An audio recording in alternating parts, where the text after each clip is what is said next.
There's an attempt to take us back into lower vibrational frequencies, and that is not going to happen.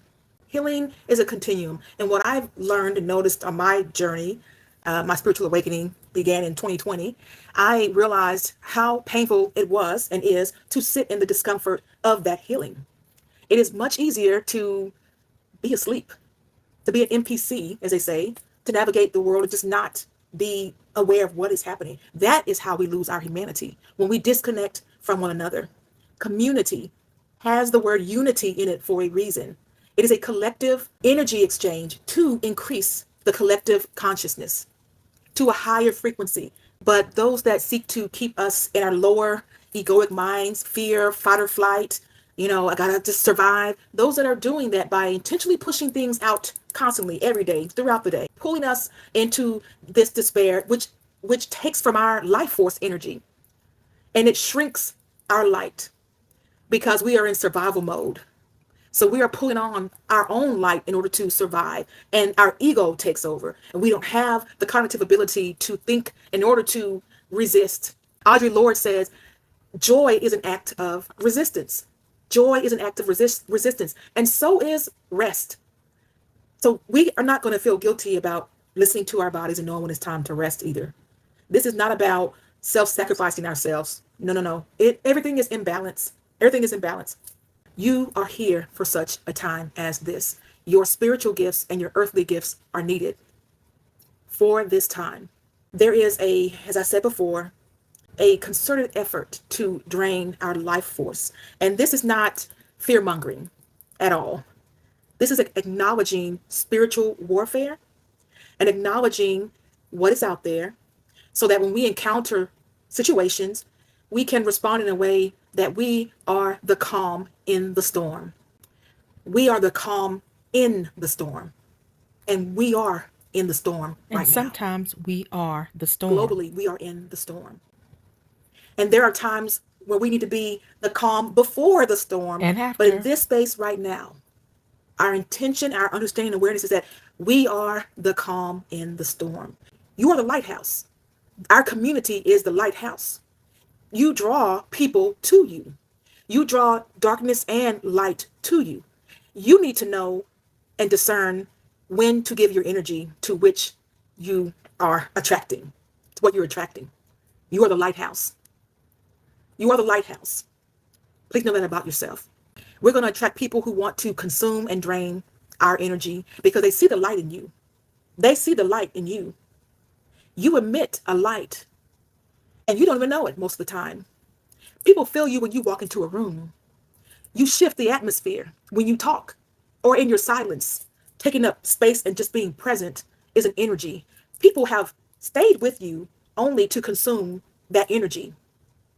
And as soon as you removed yourself from them, they went dark. They lost the energy supply source.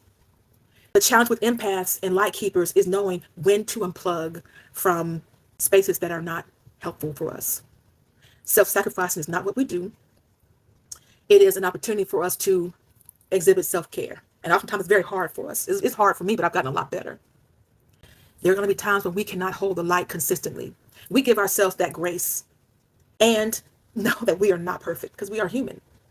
And when we experience times when we cannot hold the light for ourselves, we go back and we ground ourselves, whether it's meditation, whether it's breath work, whether you're going to go by and sit by a tree, take off your shoes and socks and just sit under a tree. What ways do you show self-care for yourself? What are some suggestions that you might leave for someone else? It could be a small thing as having a cup of tea in your favorite cup. And someone asked me recently, about my cup being empty. And I said, my cup is not empty. I have a pitcher right next to it. My cup will always be full. My cup overflows. I give out of the overflow of my cup. I lack nothing. My cup is not half full or half empty. My cup is overflowing always because I have a pitcher of water on standby when I need it. I have removed all the things that have taken up space, all the things that took up space so that I can have filled myself, and I continue to replenish myself. I don't give out of my cup. I give out of the overflow. That's the abundance that I call in. I call in abundance for you. I call in abundance, not only financial for you, but I call in abundance of health. I call in abundance of joy, and I call in abundance of peace for you. I call in expansion. I call in wisdom. What they meant for harm is going to be your elevation. It is going to be your testimony. I claim that for you because I've had it for myself. And when you meditate, you ground yourself so that you can continue to carry out your purpose and path. And we are at a time where your spiritual gifts are going to continue to grow also as you continue to stay aligned with the divine. You are here for such a time as this. You have a purpose, you have a calling. You are important to the collective. Day 336 is a deliberate and intentional call to the collective of a higher consciousness to make a commitment to hold the light of humanity. This is not requesting you to make these grand gestures. It's not about that. Not about that at all. It is the daily small things that you do to intentionally bring joy, bring comfort to others, bring compassion, gratitude, unity to others. And it can be just smiling at somebody. I extend to you peace and joy and love that it shows up in whatever way it needs to for your life. As you navigate the next few days, few weeks, few months of this uncertain world that we live in, I ask that you be grounded in who you are, that you continue to be tapped in and guided by a force that you don't have to see to know that it exists within this world. It exists within you. I challenge you to answer that call. We need you. The collective needs you. The collective needs you.